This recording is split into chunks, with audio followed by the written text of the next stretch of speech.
Hello, beautiful people. Welcome back to our channel. Of course, for some of us who do not know, there was a court hearing that permitted the lawyer, the lead lawyer, lead counsel of Nnamdi Kanu, that's Barrister Fein, to constantly be visiting him every Monday and Thursday at a specific time in DSS office. Fast forward, just rather some days back, the last visit before this very one he's updating, he called out on Nigerians to be unaware, the world to be on notice, how himself and his team of lawyers that went visiting were almost stripped naked because of so many things. They said they allowed them to wear silk-pass. I mean, to that level of degradation. But right now, there's a twist in this particular visitation. Yes, for some of us who do not know, there's actually another lawyer actually representing Nnamdi Kanu in the United States.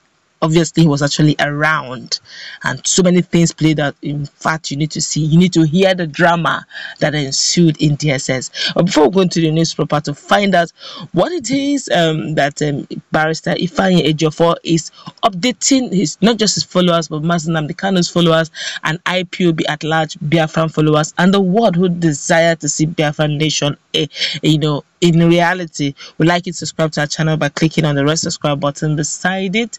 You will see a bell notification icon. Please go ahead, click on it to get notified as soon as you update our channel on YouTube. All right, let's go straight into what happened some hours ago. Yesterday's court ordered visit to our client Nnamdi Kanu was aborted by the officials of the State Security Services on a reason we find extremely ridiculous. Following the arrival of Mr. Bruce Fein, a foremost American-trained constitutional law lawyer and Ipob's attorney in the United States of America, the game obviously took an interesting twist. My God, hey, when these people keep telling you that very soon Nnamdi Kanu will come out, you don't know the internal and underground moves they've been making. I guess it's not everything that should come to the social media. That's a good one if you ask me. Let's continue with the news. Despite our formal notification to the service in line with the existing protocol and in compliance with the court-ordered guideline, the officials of the Department of State Security Services came up with an excuse that the person assigned to receive us during yesterday's visit was on a special assignment. And as such, the visit cannot be conducted. This is not only ridiculous, but a clear violation of the court order on guideline for visiting our client, Nnamdi Kanu. For the records, we have been consistently visiting our client on the specific days and time of the week, and there hasn't been any time we were denied access to him on the ground that an individual assigned to receive us was not available. Needless to mention that no one individual has been specifically assigned to receive us on any of the visits.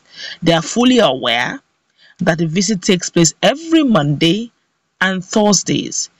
Thankfully, we have another date for Monday, and we do hope that this individual will be available on Monday to receive us, whilst we have taken steps to formally bring this latest infraction to the attention of the court. We will continue to update you all while we continue to urge for your relentless prayers and understanding. We are winning, you can be assured.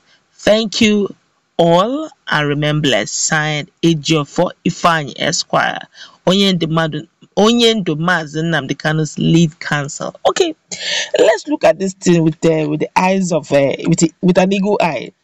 There's a twist. Let's start with the twist that came up, which is the arrival of Mr. Bruce Fein, a foremost American-trained constitutional lawyer and Ipob's attorney in the United States of America. Let me give a quick recap. At the beginning, there was these forms they gave to Nnamdi Kanu to sign, of which for some reasons the lawyer and the lead counsel Fein didn't have access to him. So when they eventually have access to him, they said, okay, there was this form they wanted him to sign, and also wanted some to be given to the DSS. I think Aloy Jimako was the one in charge of that particular one, where they wanted, I think that was that's for British, where they wanted permission, for British to do one or two things on their behalf.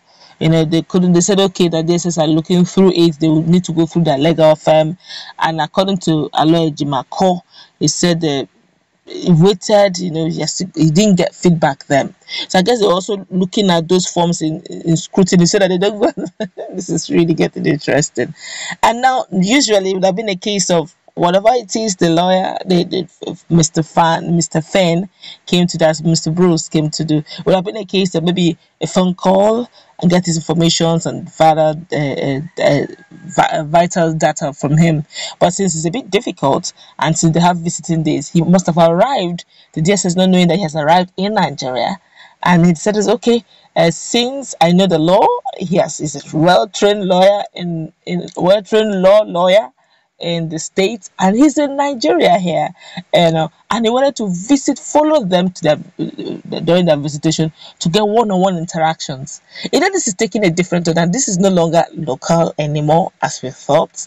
It's now international, and it's not just international. This is, if you have been following updates, do you notice that that lawyer has been giving updates on social media, steady update on what is going on, what he has found even in the States. So he's actually dragging the international world powers into the picture. So look, when it comes to the issue of abduction, kidnap and the rest, we have guidelines, lay down principle, international standard, United Nations standard, and no matter what, whether he's black or not, that protocol or that policy or that standard must prevail.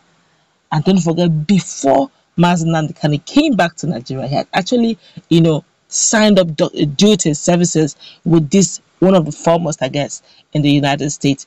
And now it's not just a Jofo doing the job. It's not just a lawyer Jimako doing the job. There are also other persons at the background that even the federal government may not even know. So he's doing his duty. He took all the way from, because his client is here, and you may be surprised he's also taking notes. I guess I feel, this is my personal opinion, I guess they didn't want him to go. They didn't want them to come in, probably because of him. Because in him coming in, there are a lot of questions he may likely want to ask that may be a bit different.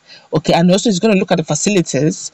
Okay, and he's going to take back that home. We'll take back all the notes he has taken now, physically what he has seen back home, and he's probably going to push more pressure on where he's coming from.